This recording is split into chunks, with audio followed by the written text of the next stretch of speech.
Hello everyone, welcome to Joy Online Service. Welcome buat kalian yang udah sering kali nonton atau yang baru kali ini nonton, baik dari Jakarta, Surabaya, Palangka, dan sekitarnya. We are so happy to meet all of you.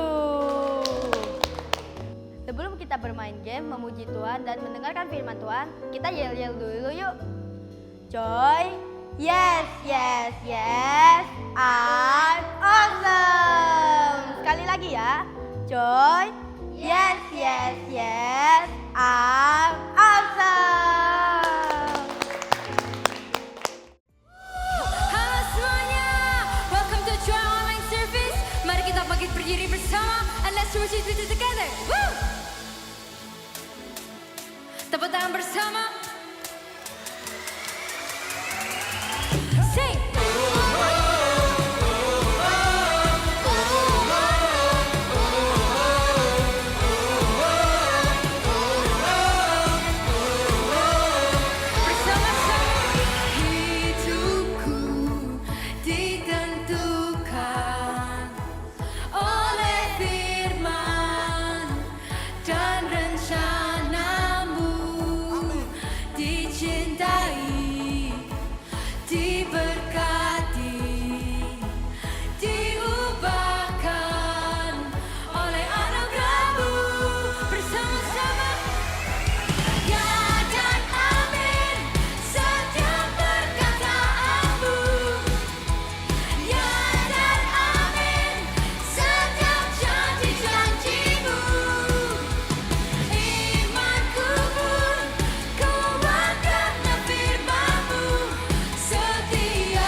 Goncangkan tangan kita sama-sama.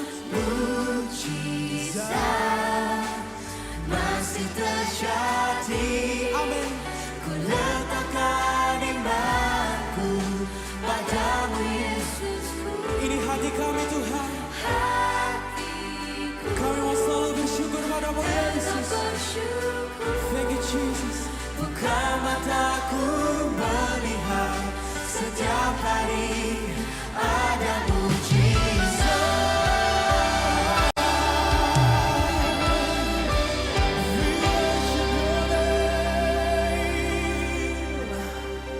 Ku enjoy sama-sama. Engkau lebih tahu setiap keperluan kami Tuhan, dan semua harapan kami. Hanya Engkau yang tahu Yesus.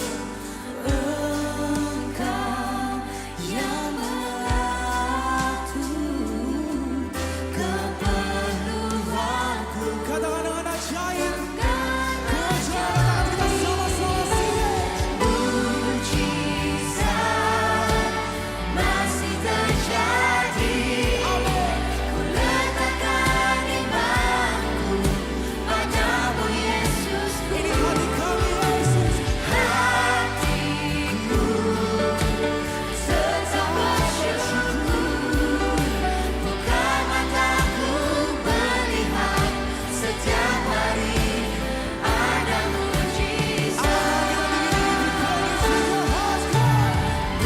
Mujizat masih terjadi. Padamu Yesus. Hatiku tetap bersyukur. Buka mataku melihat setiap hari ada mujizat.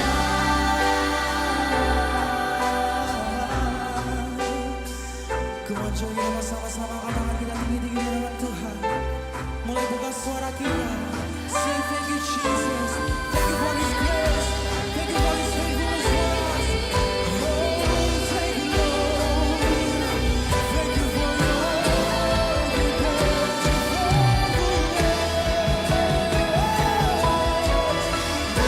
mujizat masih terjadi.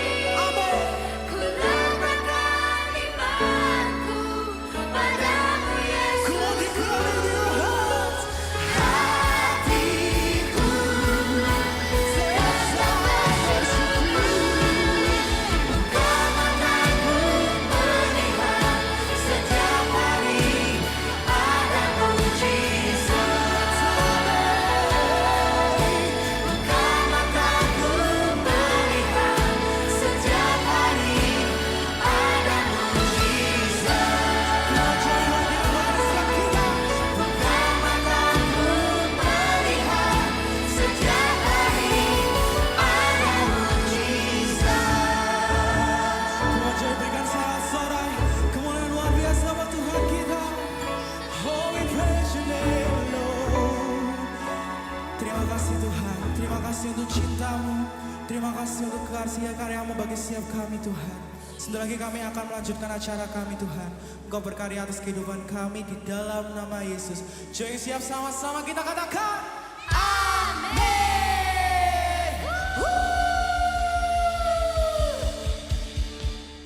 Nah, sekarang kita main games nih. Games kita pada hari ini adalah melempar bola dan mengumpulkan poin. Jadi nanti mereka berdua akan melemparkan bola ke dalam keranjang ini. Dan di setiap keranjang ada poinnya loh. Di keranjang sini ada 10 poin. Dan di keranjang sini ada 50 poin. Bola yang didapat ada bola warna putih. Dan bola yang didapatkan oleh Rebecca adalah bola warna orange. Siap? 1, 2, 3. Ayo semangat guys. El udah masuk nih.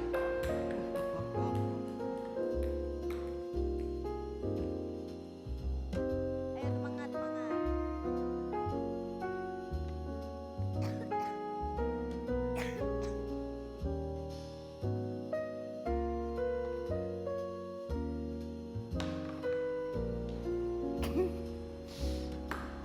sudah ya. Bolanya udah habis ya. Sekarang kita hitung ya. Ini yang di keranjang poin 50 gak ada isinya nih. Nah, ini L jadi 10 dikali 2 bola ini yaitu 20 poin. Dan Rebecca yang mendapatkan 10 poin. Jadi pemenangnya adalah L. Kalian bisa coba games ini di rumah ya. Hello Joykid Online Service. Nah, di hari Minggu ini siapa yang mau siap mendengarkan cerita hari ini? Kita mau duduk, kita mau mendengarkan cerita hari ini ya.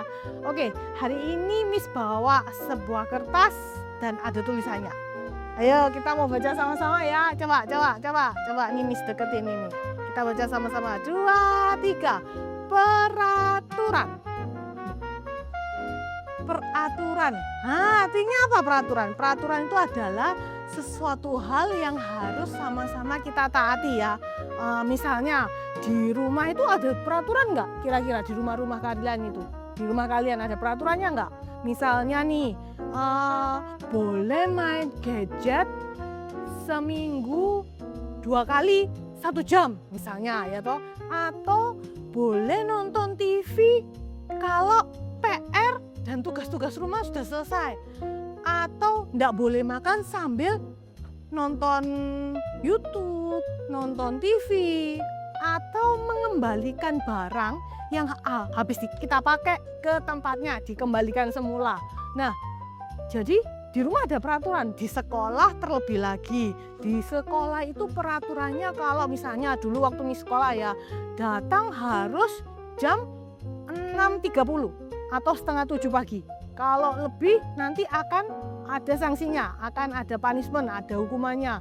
Atau memakai pakaian seragam lengkap, ada topi, ada dasi, ada name tag, ya kan. Terus pakai kalau waktu SD itu ya, itu putih, merah, ya kan. Kalau masih kids TK mungkin ya sesuai dengan warna seragam sekolahnya ya, atau waktu olahraga ya pakai pakaian olahraga ya toh.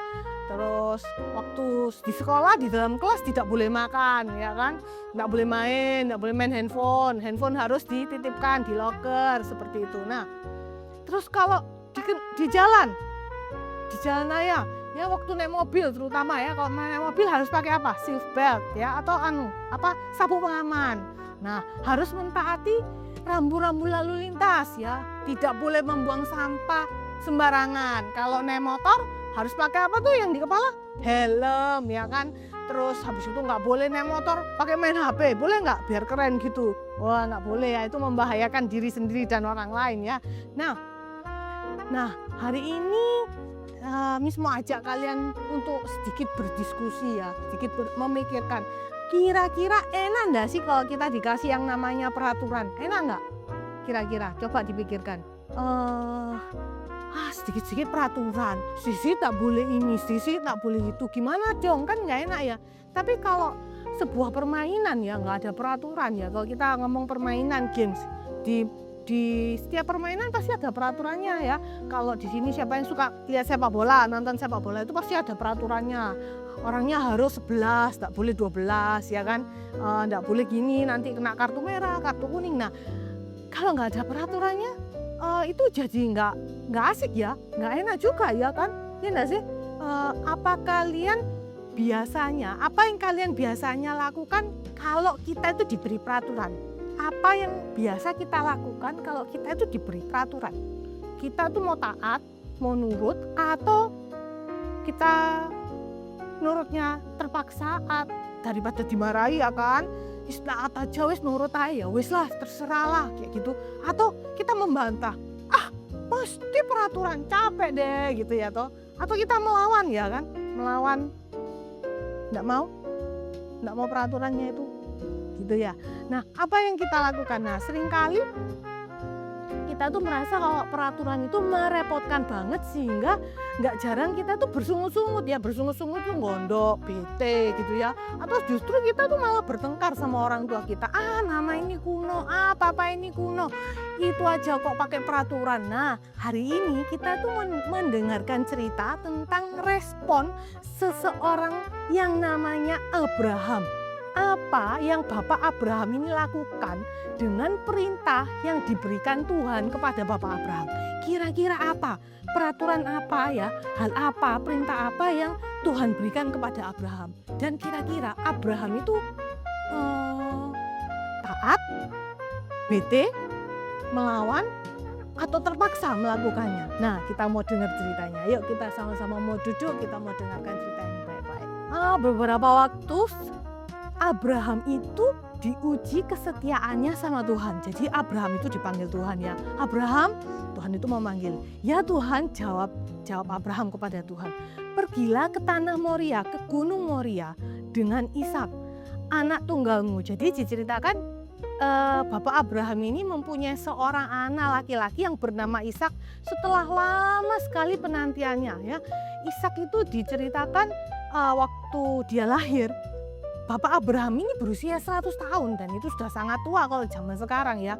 Nah, dan anak ini adalah anak yang dinanti-nantikan sama Bapak Abraham. Nah, waktu itu Tuhan minta Bapak Abraham ini membawa Ishak bersama-sama Abraham ke Gunung Moria. Loh, ngapain ke Gunung Moria? Ya, ke sebuah gunung yang akan kutunjukkan kepadamu, persembahkanlah anakmu sebagai korban bakaran kepadaku. Tunggu.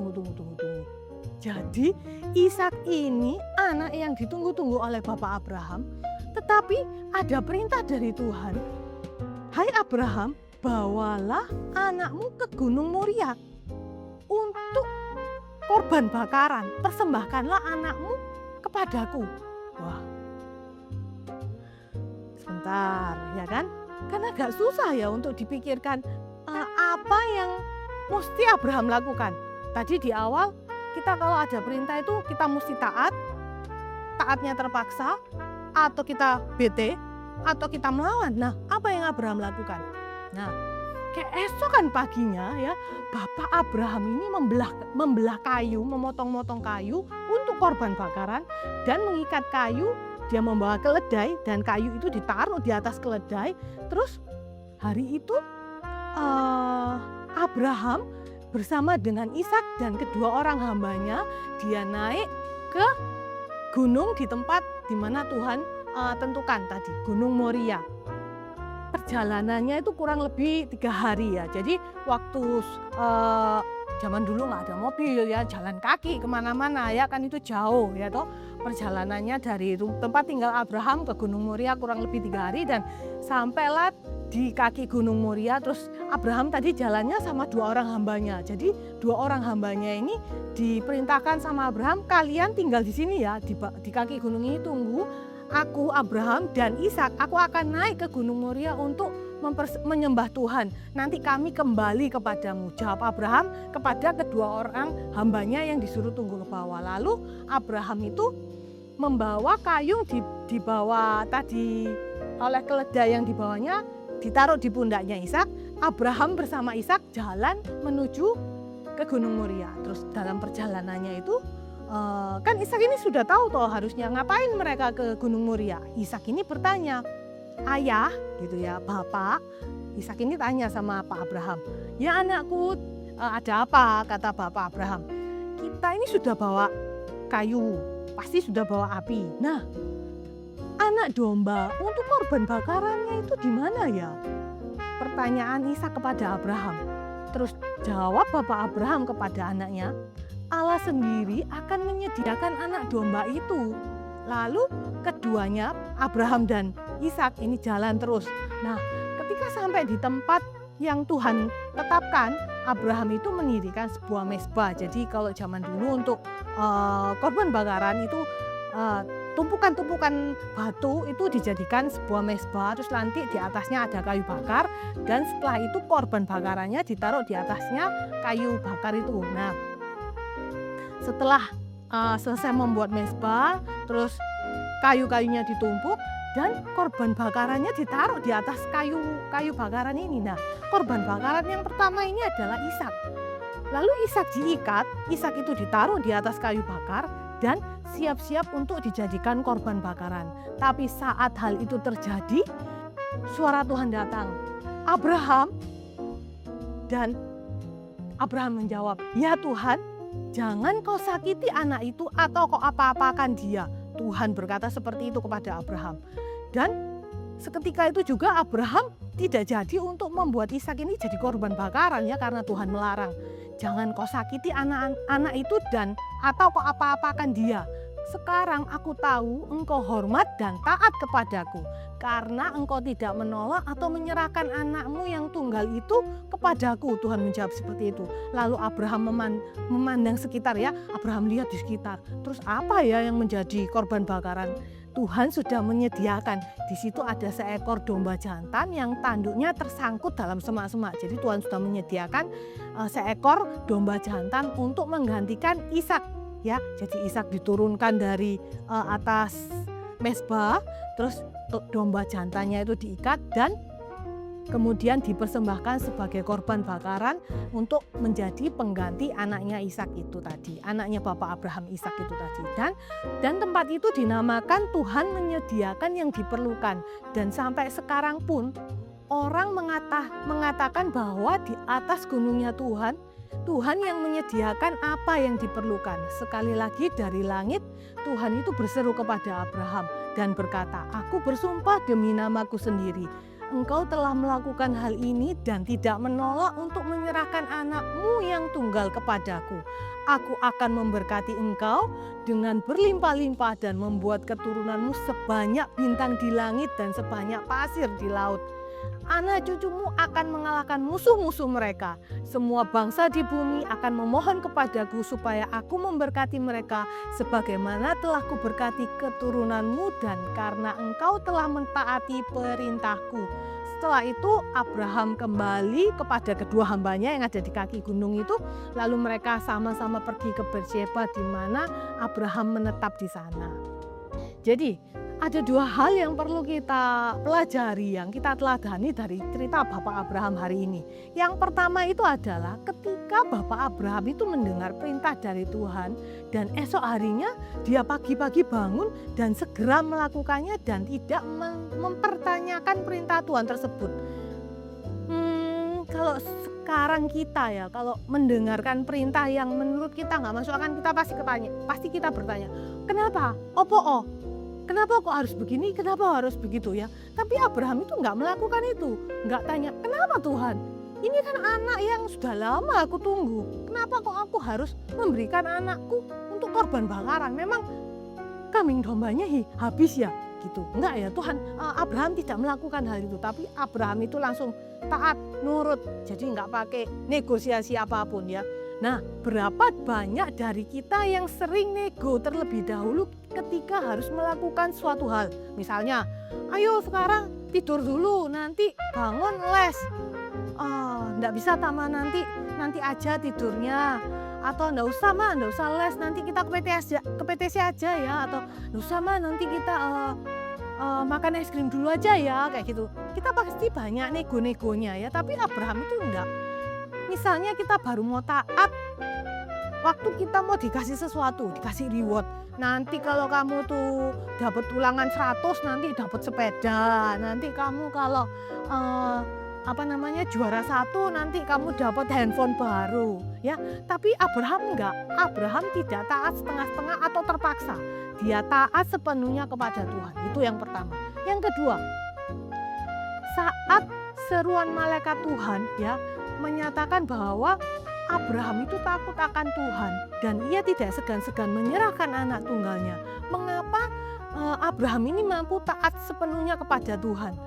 Apa artinya takut akan Tuhan ya? Waktu itu kan langsung Tuhan itu berkata, jangan kau sakiti atau kau apa-apakan anak itu.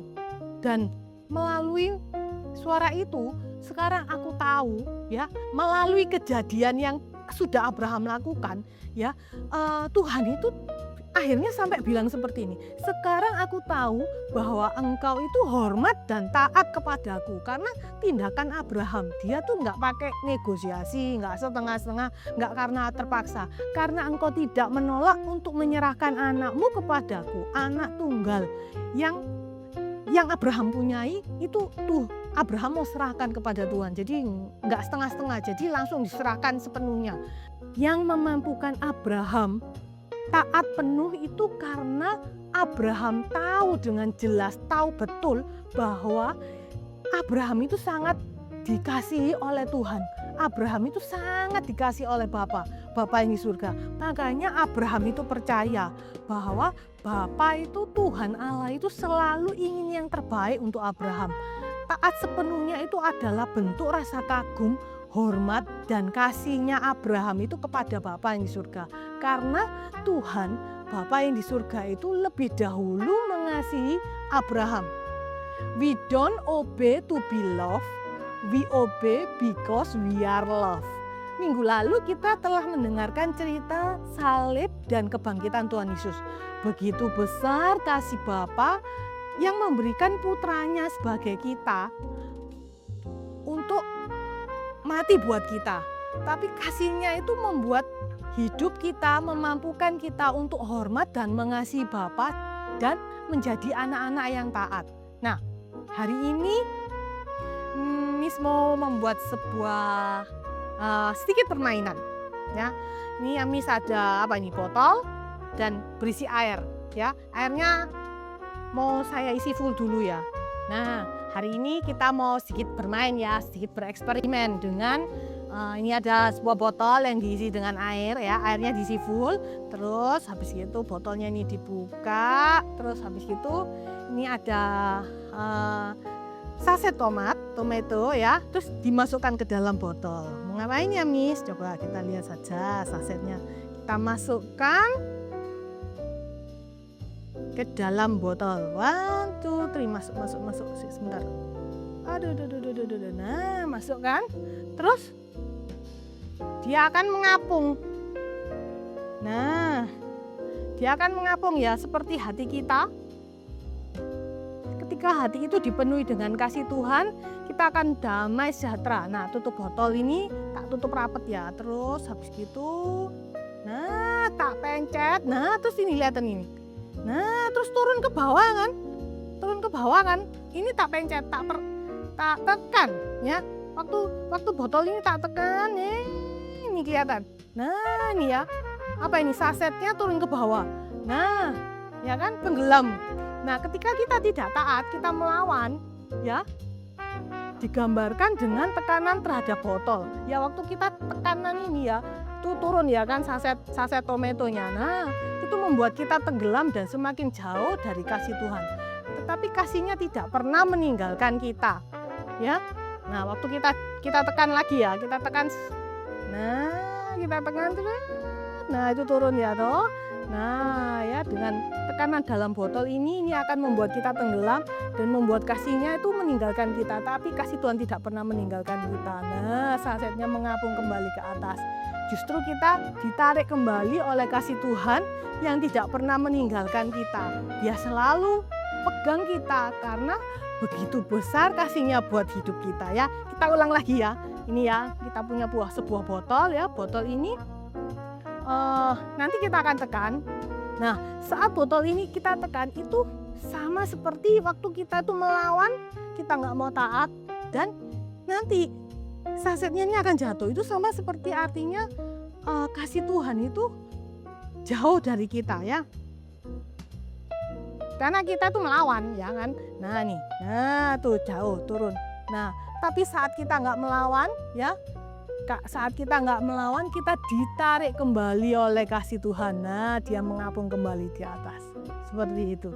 We don't obey to be loved, we obey because we are loved. Sumber kebenaran kita pada hari ini adalah we don't obey to be loved, we obey because we are loved. Ayat penuntun kita dari Kejadian 22 ayat 1 sampai 19. Or Genesis 22 verse 1 until 19. Ayat hafalan kita dari Mazmur 103 ayat 13. Seperti Bapa sayang kepada anak-anaknya, demikian Tuhan sayang kepada orang-orang yang takut akan Dia. Or in Psalm 103 verse 13. The Lord is like a father to his children, tender and compassionate to those who fear him. Sebelum mengakhiri ibadah pada hari ini, mari kita berdoa.